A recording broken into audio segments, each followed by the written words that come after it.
Clicking ಆದ ತಕ್ಷಣ entire district officers ಇಲ್ಲಿ ಬರ್ತಾರೆ. ಈಗ ಮೊದಲೇ ನಮ್ಮ DCR ಇವರು ಬಂದಿದ್ರಲ್ಲಿ, ಈಗ ನಮಗೆ DCRಗೆ ಶ್ರೀ ಅರುಣ್ ಚಕ್ರವರ್ತಿ ಅವರ ಮತ್ತೆ ನಮ್ಮಲ್ಲಿ ಸಿದ್ದರಾಮಯ್ಯ ಸಾಹೇಬರು ಮತ್ತೆ ಪರಮೇಶ್ವರ್ ಸಾಹೇಬರು ಒಂದು ನಿರಂತರ ಪ್ರಯತ್ನದಿಂದ SC/ST ಪ್ರಕರಣಗಳಿಗೆ ಸಂಬಂಧಪಟ್ಟಂಗೆ ಹೊಸ ಪೊಲೀಸ್ ಸ್ಟೇಷನ್ಸ್ ಆಗಿದೆ. ಅದರಲ್ಲಿ ಉತ್ತರ ಕನ್ನಡ ಜಿಲ್ಲೆಯಲ್ಲೂ ಸಹ ಒಂದು ಪೊಲೀಸ್ ಸ್ಟೇಷನ್ ಇದೆ. ಈಗ ನಮ್ಮ ವಿದ್ಯಾಧರ್ ಇಲ್ಲಿಗೆ ಬಂದಿದ್ದಾರೆ. ಈಗಾಗಲೇ ನಮ್ಮ ರಿಜಿಸ್ಟ್ರೇಷನ್ ಆಗಿರುವಂತಹ ಎಲ್ಲಾ ಕೇಸ್ಗಳನ್ನ ನಾವು ತನಿಖೆ ಮಾಡ್ತೀವಿ, ಅವ್ರಿಗೆ ಟ್ರಾನ್ಸ್ಫರ್ ಮಾಡ್ತೀವಿ. ಮುಂದೆ ಬರುವಂತಹ ಪ್ರಕರಣಗಳು ಬಂದ್ರೆ ನಾವು ರಿಜಿಸ್ಟರ್ ಮಾಡಿ ತಿರ್ಗಾ ಅವ್ರಿಗೆ ಟ್ರಾನ್ಸ್ಫರ್ ಮಾಡುವಂಥದ್ದು ಒಂದು SOP ಎಲ್ಲ ಆಗ್ತಾ ಇದೆ.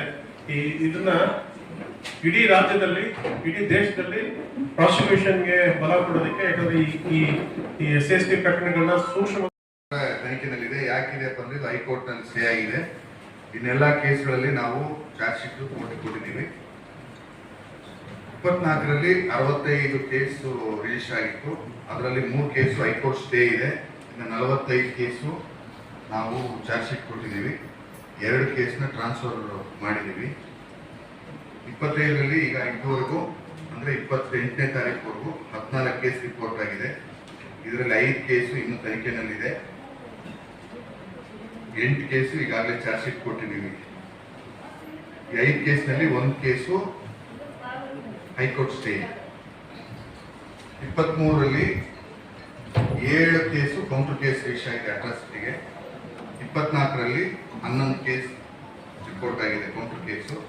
25ರಲ್ಲಿ 3 ಕೇಸ್ ರಿಪೋರ್ಟ್ ಆಗಿದೆ. ನಮ್ಮ ಜಿಲ್ಲೆಯಲ್ಲಿ ಎಲ್ಲ ಪೊಲೀಸ್ ಠಾಣೆಗಳಲ್ಲಿ ಪ್ರತಿ ತಿಂಗಳು SC/ST ಸಭೆನ ಮಾಡೋ ಸೂಚನೆಯಂತೆ ಈ 5 ತಿಂಗಳಲ್ಲಿ 131 SC/ST ಸಭೆನ ನಾವು ಹಮ್ಮಿಕೊಂಡಿದ್ದೀವಿ. ಮತ್ತೆ ನಾವು ಈಗ ಹೊಸದಾಗಿ ಯಾರಾದರೂ SC/ST ಸಭೆಯಲ್ಲಿ ಭಾಗವಹಿಸಬೇಕು ಅಂದ್ರೆ